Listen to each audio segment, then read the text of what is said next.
Saudara, penandatanganan kesepakatan damai AS Iran akan segera dilakukan meskipun Netanyahu mengatakan bahwa kepentingan perang dengan Iran sudah tercapai, namun Israel dikhawatirkan bisa menggagalkan penghentian perang melalui agresi yang ia lakukan ke Lebanon. Kita bahas bersama dengan alumnus Rajatam School of International Studies NTU, Bang Riko Marbun, dan juga peneliti senior Indo-Pacific Strategic Intelligence, Mbak Aisyah Kusumo Somantri yang telah bergabung bersama kami di Kompas Petang. Selamat petang semuanya. Selamat Selamat sore. petang, Mas. Saya ke Mbak Aisyah. Mbak Aisyah melihatnya seperti apa? Mengapa Israel ini masih dikhawatirkan akan menggagalkan kesepakatan damai yang akan disepakati oleh Amerika Serikat dan juga Iran? Padahal Netanyahu sendiri sudah menyatakan bahwa kepentingan perang dengan Iran ini telah tercapai. Pertanyaannya, strategi apa yang Anda baca yang sedang dimainkan oleh seorang Netanyahu? Ya, saya kira sebenarnya di sini kita harus mempertanyakan apa war objektif yang diinginkan oleh Amerika Serikat dan Israel. Karena pertama kita lihat di sini di awal Amerika Serikat menjabarkan ada beberapa tujuan perang. Tetapi pada akhirnya Amerika ini setuju bahwa tujuan perang yang akan diklaim sebagai simbolik kemenangan itu adalah terkait masalah nuklir. Nah sementara itu untuk Iran saya kira ini ada perbedaan sedikit. Karena awalnya memang keduanya baik Iran maupun baik Amerika Serikat maupun Israel ini menginginkan sebenarnya Iran ini bisa dilemahkan menjadi salah satu negara yang terus-menerus terjebak di dalam kemudian perang sipil atau bahkan kemudian rezimnya berganti sama sekali menjadi rezim yang pro dengan Amerika Serikat. Tetapi permasalahannya ketika kita lihat di sini ada divergensi antara kepentingan nasional Amerika Serikat maupun Israel. Jadi Amerika Serikat saat ini berada di dalam posisi yang sulit, apalagi Donald Trump ya ini mengalami sebenarnya tekanan yang sangat besar dari dalam negeri. Nah, tekanan apa saja yang ada? Yang pertama adalah tekanan untuk berhenti dari perang tersebut karena hanya sekitar 29% dari total masyarakat Amerika Serikat yang setuju dengan cara Donald Trump untuk menghandle perang di Iran tersebut gitu. Jadi ini merupakan perang yang sebenarnya sangat tidak populer. Belum lagi kalau kita bicara tentang dampak dari perang tersebut, kenaikan harga energi, kemudian kelangkaan barang-barang dan lain-lain itu masih terjadi. Jadi sebenarnya apa yang kemudian diinginkan masyarakat serta Kongres yang telah menyetujui kemudian War Power Resolution itu adalah keluar dari perangnya secepat mungkin. Tapi masalahnya Donald Trump juga perlu kemudian mengklaim bahwa mereka memenangkan perang tersebut. Belum lagi sebenarnya ada tekanan dari kaum hawkish Amerika, politician hawkish, dan kemudian kita juga bicara tentang lobbyis-lobbyis dari apa namanya pengusaha-pengusaha yang pro dengan Zionis Israel. Nah ini menjadi sulit oleh Donald Trump. Akhirnya yang dicari adalah sebenarnya strategi yang win-win ya, memastikan bahwa dia bisa mendapatkan kemenangan simbolis yang diperlukan. Sementara kemudian menjamin keamanan Israel.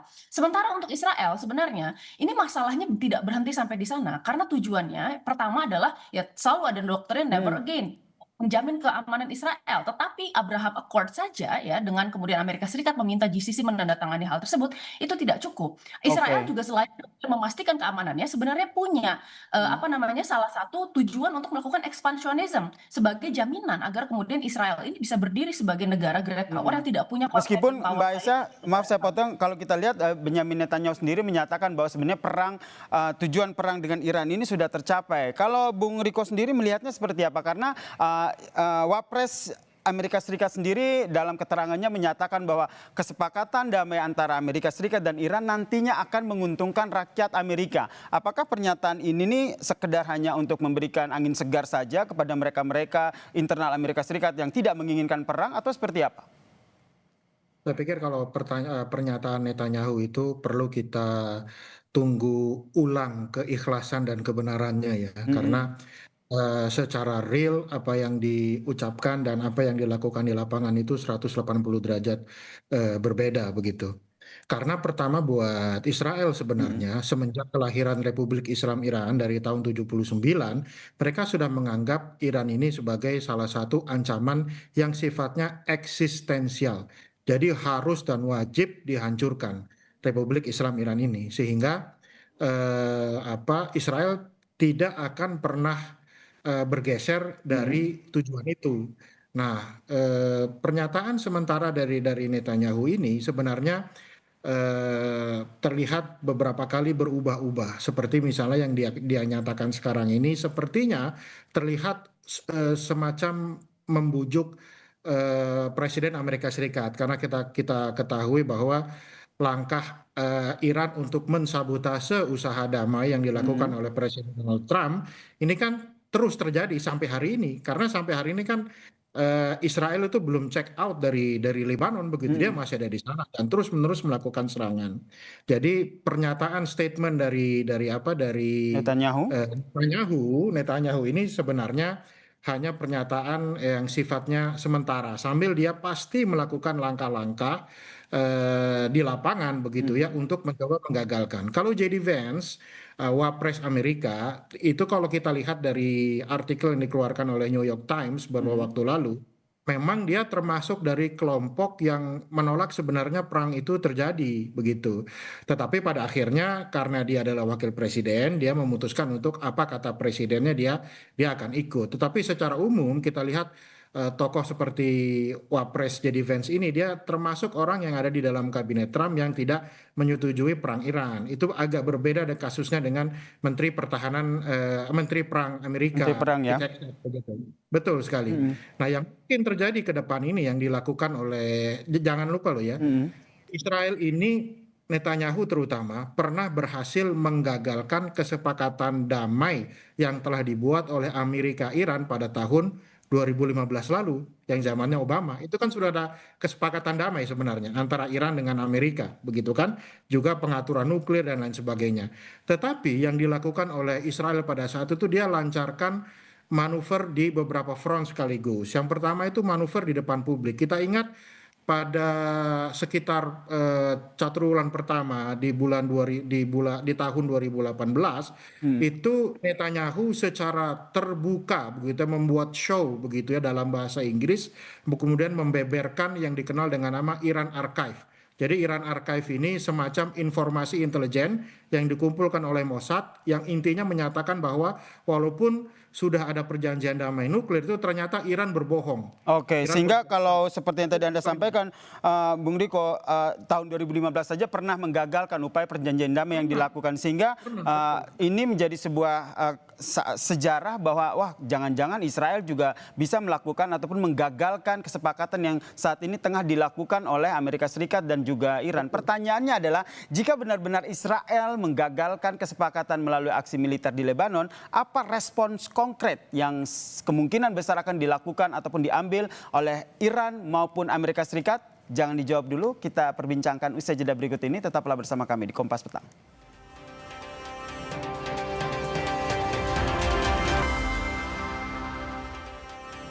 Sejarah pernah mencatat 2015 contohnya Israel pernah menggagalkan upaya negosiasi damai antara Iran dan juga Amerika Serikat. Nah, ini pertanyaan gantung saya ke Mbak Isa tadi. Jika Israel benar-benar menggagalkan kesepakatan melalui aksi militer ke Lebanon yang saat ini masih terus terjadi, menurut Anda respons konkret apa yang kemungkinan akan diambil oleh pihak Iran maupun Amerika Serikat?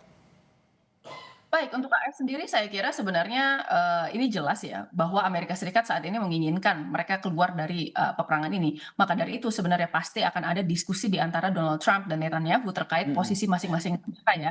Terkait apakah kemudian bisa konfliknya dihentikan di Lebanon. Saya kira sebenarnya Amerika Serikat secara posisi dan secara kedekatan politik ya dia tidak mungkin meninggalkan Amerika Serikat. Karena tadi ya ada kerekatan hubungan antara politik di Amerika Serikat dan kemudian pengusaha-pengusaha Amerika Serikat yang dekat dengan Zionis Israel serta kemudian juga hutang politik yang kemudian ada ya dari Amerika Serikat dan Israel. Nah, jadi saya kira sebenarnya apa yang kemudian Amerika Serikat akan berusaha tekankan adalah mendapatkan kondisi yang sebenarnya cukup win-win. Apa yang diinginkan oleh Netanyahu itu bisa terpenuhi dan kemudian apa yang diinginkan oleh Amerika Serikat itu bisa juga tercapai gitu. Tetapi permasalahannya ketika misalnya Netanyahu ini terus merangsek ya dan ingin masuk ke dalam Lebanon Selatan dengan alasan bahwa Netanyahu juga membutuhkan sebenarnya kemenangan simbolik karena di bulan Oktober nanti dia akan menghadapi pemilu gitu. Yang kita tahu bersama bahwa sekarang Netanyahu itu sudah mengalami kemerosotan popularitas gitu ya dibandingkan dengan koalisi Yair Lapid dan kemudian Naftali Bennett. Nah, di sisi lain sebenarnya ini juga akan sangat tergantung dengan posisi Iran. Sudah jelas sebenarnya kalau Iran Oke. mengatakan bahwa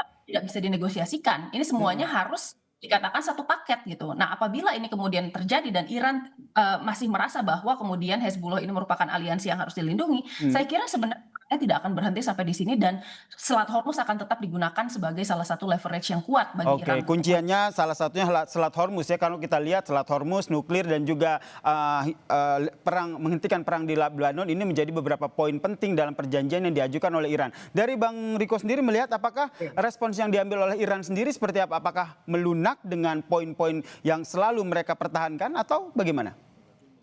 Saya kira yang kita harus klarifikasi dulu nih, kita tegas ini bukan perjanjian damai. Ini adalah perjanjian untuk merumuskan perjanjian damai permanen. Jadi sebenarnya ini sangat-sangat rapuh begitu ya. Nah, yang kita ketahui setelah perjanjian ini ditandatangani pada hari Jumat nanti, itu masih ada waktu 60 hari untuk merumuskan hal-hal yang sifatnya detail. Buat Iran, menurut saya, dia justru tidak akan melemah. Bahwa dia kemudian membuka jalan supaya ada kemajuan dalam perjanjian, itu memang dia lakukan. Kenapa? Karena buat Iran ini adalah sesuatu yang eksistensial. Ya, jadi persyaratan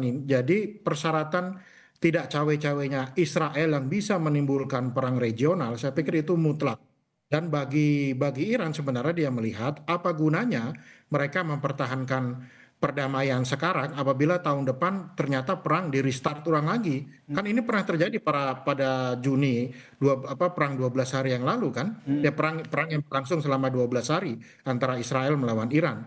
Jadi buat Iran sekarang mereka juga berpikir bahwa jangan-jangan perdamaian ini itu hanya untuk hanya memberikan waktu bagi Trump untuk mengambil keuntungan politik domestik sebelum pemilu pada bulan November yang memang mereka membutuhkan supaya perang itu berhenti sementara. Nah, Iran tidak mau. Iran menginginkan bahwa perang ini berhenti secara permanen dan salah satu syarat perang itu berhenti secara permanen tidak boleh ada perang regional dan itu artinya Israel tidak boleh melanjutkan perangnya di Lebanon.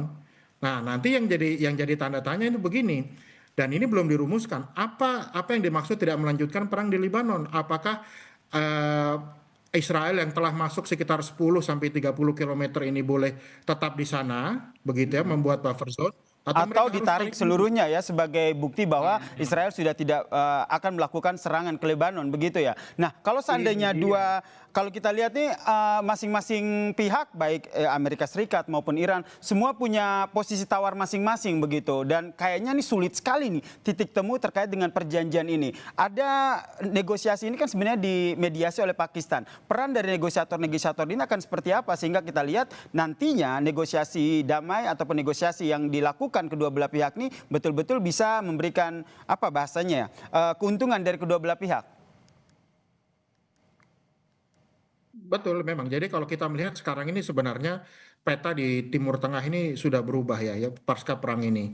Yang terjadi ini bukan munculnya Pakistan ya, itu bukan hanya berfungsi sebagai negosiator, tapi dia menjadi balancing power yang baru di Timur Tengah. Ketika Oke. misalnya negara-negara Teluk melihat bahwa Amerika tidak bisa lagi menjamin keamanannya, ya muncullah Pakistan sebagai player yang baru. Itulah kenapa Saudi misalnya membeli persenjataan, meminta supaya pasukan Pakistan ditempatkan di sana. Selain mereka juga Baik. memiliki pasukan Amerika di sana. Ini saya pikir Teluk yang pasca perang ini bukanlah negara Teluk yang sama lagi. Dari Mbak Isa sendiri melihatnya akan seperti apa nih negosiasi antara Amerika Serikat dan Iran yang akan segera dilakukan ini? Singkat saja. Ya, sebenarnya kalau sekarang ya, kita lihat dari bulan, Mei kemarin sampai hari ini sebenarnya intensitas dari serangan yang dilakukan oleh Amerika Serikat dan Israel maupun retaliasi dari Iran sendiri ini sudah mulai menurun. Meskipun jelas yang namanya deeskalasi itu bukan sesuatu proses yang linear ya, pasti akan ada naik turunnya gitu. Tetapi kita lihat bahwa, semua negara yang terlibat di dalam perang ini, ya kecuali Israel, itu sebenarnya menginginkan sebenarnya adanya proses untuk confidence building pressure, deeskalasi, dan kemudian trust building. Nah, di sini kita lihat sebenarnya dari segi mediatornya juga dia untuk pertama kalinya kita lihat ini cukup unik karena Baik. semuanya ini berperan aktif ya, baik itu Pakistan, lalu kemudian Saudi, Mesir ya, dan bahkan kita tahu sendiri Oman itu juga kemudian sudah mulai terlibat di sana. Jadi saya rasa sebenarnya ini sampai 60 hari ke depan ya, sampai tanda tangan ini dilakukan nanti di hari Jumat ini, saya kira ini masih ada beberapa faktor yang harus dijaga Oke. oleh negosiator maupun kedua negara. Ini yang nanti kita Memastikan nantikan bersama ya, seperti apa negosiasi antara kedua negara dan harapannya keterlibatan dari negara-negara negosiator ini bisa memberikan kontribusi nyata dari negosiasi damai kedua belah pihak. Terima kasih Mbak Isa Kusuma Sumantri dan juga Bang Riko Marbun telah memberikan perspektifnya di Kompas Petang. Salam sehat semuanya. Terima kasih. Terima kasih. salam sehat.